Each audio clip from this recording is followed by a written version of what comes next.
हम देखते हैं कि हिंदू नीति शास्त्र में यह तत्व बहुत प्राचीन काल से ही स्वीकार किया जा चुका है और हिंदुओं के धर्मशास्त्र तथा नीति संबंधी पुस्तकों में ब्रह्मचर्य, गृहस्थ तथा संन्यास, इन सब विभिन्न आश्रमों के लिए भिन्न भिन्न विधियों का वर्णन है। हिंदू शास्त्र के अनुसार सार्वभौम मानवता के साधारण कर्तव्यों के अतिरिक्त प्रत्येक व्यक्ति के जीवन में कुछ विशेष कर्तव्य होता है। एक हिंदू अपना जीवन छात्रावस्था से आरंभ करता है, उसके बाद वह विवाह करके गृहस्थ हो जाता है, वृद्धावस्था में गृहस्थ आश्रम से अवकाश ग्रहण करता है और अंत में वह संसार को त्याग कर सन्यासी हो जाता है। जीवन के इन आश्रमों से भिन्न भिन्न कर्तव्य संबंध हैं। वास्तव में इन आश्रमों में से कोई किसी से श्रेष्ठ नहीं है। एक गृहस्थ का जीवन भी उतना ही श्रेष्ठ है जितना एक ब्रह्मचारी का, जिसने अपना जीवन धर्म कार्य के लिए उत्सर्ग कर दिया है। सड़क का भंगी भी उतना ही उच्च तथा श्रेष्ठ है जितना कि एक सिंहासन आरूढ़ राजा। थोड़ी देर के लिए उसे गद्दी पर से उतार दो और उसे मेहतर का काम दो, फिर देखो वह कैसे काम करता है। इसी प्रकार उस मेहतर को राजा बना दो, देखो वह कैसे राज्य चलाता है। यह कहना व्यर्थ है कि गृहस्थ से सन्यासी श्रेष्ठ है। संसार को छोड़कर स्वच्छंद और शांत जीवन में रहकर ईश्वर उपासना करने की अपेक्षा संसार में रहते हुए ईश्वर की उपासना करना बहुत कठिन है। आज तो भारत में जीवन के ये 4 आश्रम घटकर केवल 2 ही रह गए हैं, गृहस्थ एवं संन्यास। गृहस्थ विवाह करता है और नागरिक बनकर अपने कर्तव्यों का पालन करता है तथा सन्यासी अपनी समस्त शक्तियों को केवल ईश्वरोपासना एवं धर्मोपदेश में लगा देता है। मैं अब महान निर्वाण तंत्र से गृहस्थ के कर्तव्य संबंधी कुछ श्लोक उद्धृत करता हूं। उनमें तुम देखोगे कि किसी व्यक्ति के लिए गृहस्थ होकर अपने सब कर्तव्यों का उचित रूप से पालन करना कितना कठिन है। ब्रह्मनिष्ठौ गृहस्थः स्यात् ब्रह्म ज्ञान परायणः यद्यत् कर्म प्रकुर्वीत तद ब्रह्मणि समर्पयेत। गृहस्थ को ब्रह्मनिष्ठ होना चाहिए तथा ब्रह्म ज्ञान का लाभ ही उसके जीवन का चरम लक्ष्य होना चाहिए, परंतु फिर भी उसे निरंतर अपने सब कर्म करते रहना चाहिए, अपने कर्तव्यों का पालन करते रहना चाहिए और अपने समस्त कर्मों के फलों को ईश्वर के चरणों में अर्पण कर देना चाहिए। कर्म करके कर्मफल की आकांक्षा ना करना, किसी मनुष्य की सहायता करके उससे किसी प्रकार की कृतज्ञता की आशा ना रखना, कोई सत्कर्म करके भी इस बात की ओर नजर तक ना देना कि वो हमें यश और कीर्ति देगा अथवा नहीं, इस संसार में सबसे कठिन बात है। संसार जब तारीफ करने लगता है तब एक निहायत बुज़दिल भी बहादुर बन जाता है। समाज के समर्थन तथा प्रशंसा से एक मूर्ख भी वीरोचित कार्य कर सकता है, परंतु अपने आसपास के लोगों की निंदा स्तुति की बिल्कुल परवाह ना करते हुए सर्वदा सत्कार्य में लगे रहना वास्तव में सबसे बड़ा त्याग है। ना मिथ्या भाषणम कुर्यात् ना च शाठ्यम समाचरेत देवताति पूजासु गृहस्थो निरतो भवेत। गृहस्थ का प्रधान कर्तव्य जीविकोपार्जन करना है, परंतु उसे ध्यान रखना चाहिए कि वह झूठ बोलकर, दूसरों को धोखा देकर तथा चोरी करके ऐसा ना करे, और उसे यह भी याद रखना चाहिए कि उसका जीवन ईश्वर सेवा तथा गरीबों के लिए है। मातरम पितृचैव साक्षात् प्रत्यक्ष देवताम मत्वा गृही निषेवेत सदा सर्व प्रयत्नतः। यह समझकर कि माता और पिता ईश्वर के साक्षात रूप हैं, गृहस्थ को चाहिए कि वह उन्हें सदैव सब प्रकार से प्रसन्न रखे। तुष्टावाम मातरी शिवे तुष्टे पितरी पार्वती तव प्रीतिर्भवेद देवी पर ब्रह्म प्रसीदति। यदि उसके माता पिता प्रसन्न रहते हैं तो ईश्वर उसके प्रति प्रसन्न होते हैं। औद्धत्यम परिहासम च तर्जनम परिभाषणम पित्रोरग्रे न कुर्वीत यदि छेदतात्मनो हितम मातरम पितरम वीक्ष्य नत्तोत्तिष्ठेत संभ्रमः विनाज्ञा नोपविशेत संस्थिति पितृशासने। अपने माता पिता के सम्मुख औद्धत्य, परिहास, चंचलता अथवा क्रोध प्रकट ना करे। वह पुत्र वास्तव में श्रेष्ठ है जो अपने माता पिता के प्रति एक भी कटु शब्द नहीं कहता। माता पिता के दर्शन कर उसे चाहिए कि वे उन्हें आदर पूर्वक प्रणाम करे। उनके आने पर वह खड़ा हो जाए और जब तक वे उससे बैठने को ना कहें तब तक ना बैठे। मातरम पितरम पुत्रम दारानतिथि सहोदरान् हित्वा गृहीण भुञ्ज्यात् प्राणिः कंठगतैरपि वंच्य वा गुरुणबन्धुनो यो भुङ्क्ते सोदरं भरिः इह एव लोके गृह असौ परत्र नारकी भवेत्। जो गृहस्थ अपने माता पिता बच्चों स्त्री तथा अतिथि को बिना भोजन कराए स्वयं कर लेता है वह पाप का भागी होता है। जनन्यावर्धितो देहो जनकेन प्रयोजितः स्वजनैः शिक्षितः प्रीत्या सो अधमस्तान् परित्यजेत एषामर्थे महेशानि कृत्वा कष्ट शतान्यपि प्रीणयेत सततं शक्त्या धर्मो ह्येष सनातनः। पिता माता द्वारा ही यह शरीर उत्पन्न हुआ है, अतएव उन्हें प्रसन्न करने के लिए मनुष्य को हजार हजार कष्ट भी सहने चाहिए। न भार्यां ताड़यते क्वापि मातृवत् पालयेत सदा न त्यजेत घोर कष्टे अपि यदि साध्वी पतिव्रता स्थितेषु स्वेदारेषु स्त्रीमन्यां न संस्पृशेत दुष्टेन चेतसा विद्वान् अन्यथा नारकी भवेत्। विरले शयनं वासं त्यजेत प्राज्ञ परिस्त्रिया अयुक्त भाषण चैव स्त्रियं शौर्यं न दर्शेत। धनेन वाससा प्रेमणा श्रद्धा अमृत भाषणे सततं तोषमेत दारान् न प्रियं क्वचिद आचरेत। यस्मिन्नरे महेशानि तुष्टा भार्या पतिव्रता सर्वो धर्म कृतस्तेन भवति प्रिय एव सह। इसी प्रकार मनुष्य का अपनी स्त्री के प्रति भी कर्तव्य है। गृहस्थ को अपनी स्त्री को कभी घुड़कना ना चाहिए और उसका मातृवत पालन करना चाहिए। यदि उसकी स्त्री साध्वी और पतिव्रता है तो वह घोर कष्ट में भी उसका त्याग ना करे। जो मनुष्य अपनी स्त्री के अतिरिक्त किसी दूसरी स्त्री का कलुषित मन से चिंतन करता है वह घोर नरक में जाता है। ज्ञानी मनुष्य को चाहिए कि वह पर स्त्री के साथ निर्जन में शयन या वास न करे, स्त्रियों के सम्मुख अनुचित वाक्य न कहे और ना मैंने यह किया वह किया आदि कहकर अपने मुख से अपनी बढ़ाई ही करे।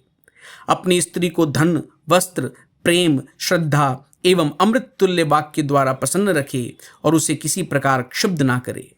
हे पार्वती, जो पुरुष अपने पतिव्रता स्त्री का प्रेम भाजन बनने में सफल होता है उसे समझो कि अपने स्वधर्म के आचरण में सफलता मिल गई। ऐसा व्यक्ति तुम्हारा प्रिय होता है। चतुर्वर्षाविधि सुतान लालयेत पालयेत सदा ततः षोडश पर्यंतम गुणान दिधांच शिक्षेत विंशत्यब्द आधिकान पुत्रान प्रेरयेत गृहं कर्मसु तत्संस्थांस्तुल भावेन मत्वा स्नेहं प्रदर्शेत कन्यापि एवं पलनियां शिक्षिणायाति अत्यंतः दया वराय विदुषे धन रत्न समन्विताः। पुत्र कन्या के प्रति गृहस्थ के निम्नलिखित कर्तव्य हैं। 4 वर्ष की अवस्था तक पुत्रों का खूब लाड़ प्यार करना चाहिए। फिर 16 वर्ष की अवस्था तक उन्हें नानाविध सद्गुणों और विद्याओं की शिक्षा देनी चाहिए। जब वे 20 वर्ष के हो जाएं तो उन्हें किसी गृह कर्म में लगा देना चाहिए। तब पिता को चाहिए कि वे उन्हें अपनी बराबरी का समझकर उनके प्रति स्नेह प्रदर्शन करे। ठीक इसी तरह कन्याओं का भी लालन पालन करना चाहिए। उनकी शिक्षा बहुत ध्यानपूर्वक होनी चाहिए और जब उनका विवाह हो तो पिता को उन्हें धन आभूषण आदि देने चाहिए। एवं क्रमेण भातृश्च स्वसिर्भातृसुतानपि ज्ञातीन मित्राणि भृत्यांश्च पालयेतोषेद गृही ततः स्वधर्म निरतानि एकग्रामणि निवासिनः अभ्यागत अनुदानासीनान् गृहस्थ परिपालयेत। यदेवं नाचरेद देवी गृहस्थो विभवे सति पशुरेव सह विज्ञेयः सह पापी लोक गर्हितः।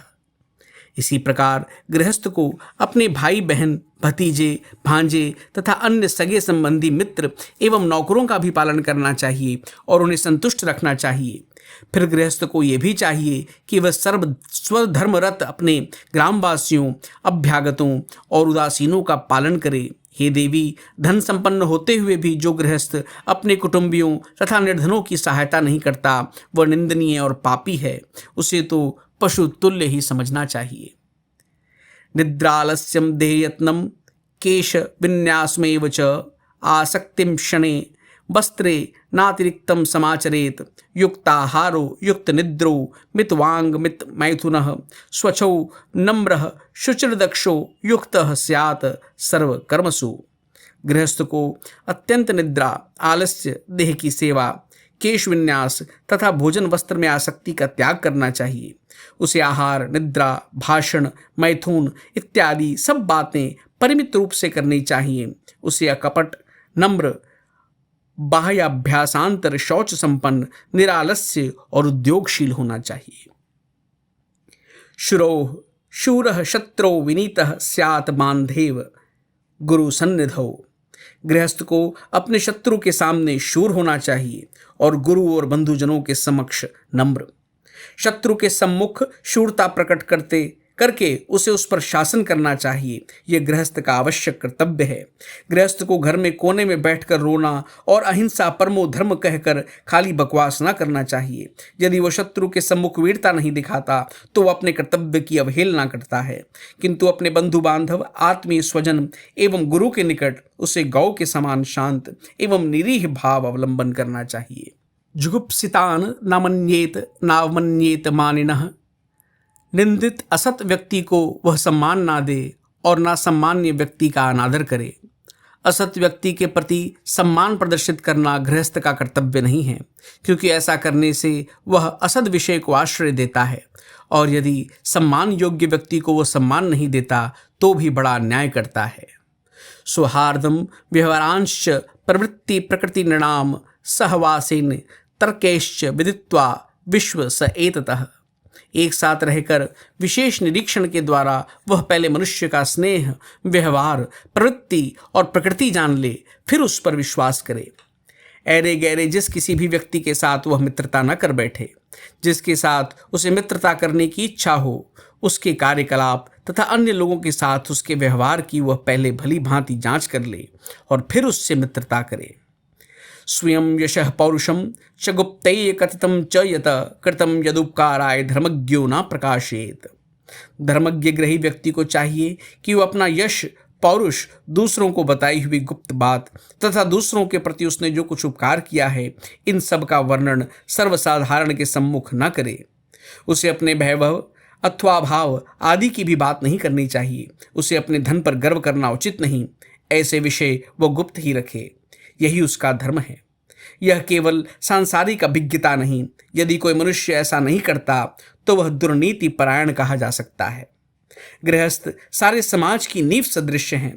वही मुख्य धन उपार्जन करने वाला होता है।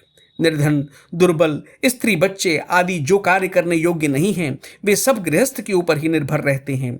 अतएव गृहस्थ को कुछ कर्तव्य करने पड़ते हैं, और ये कर्तव्य ऐसे होने चाहिए कि उनका साधन करते करते वह अपने हृदय में शक्ति का विकास अनुभव करे और ऐसा न सोचे कि वह अपने आदर्श अनुसार कार्य नहीं कर पा रहा है। इसी कारण जुगुप्सित प्रवृत्तौ च निश्चितै अपि पराजये गुरुणा लघुना चापि यशस्वी ना विवादेत। यदि उसने कोई अन्याय अथवा निंदनीय कार्य कर डाला है तो उसे दूसरों के सम्मुख प्रकट नहीं करना चाहिए। इसी प्रकार यदि वह ऐसी किसी बात में लगा है जिसमें वह अपनी असफलता निश्चित मानता है तो उसे उसकी भी चर्चा नहीं करनी चाहिए। इस प्रकार आत्मदोष प्रकट करने से कोई लाभ तो होता नहीं, बल्कि उल्टा उसके द्वारा मनुष्य हतोत्साहित हो जाता है और इस प्रकार उसके कर्तव्य कर्मों में बाधा पड़ती है। विद्या धन यशो धर्मान यतमान उपार्जेत व्यसनम चास्ताम संगम मिथ्याद्रोहम परित्यजेत।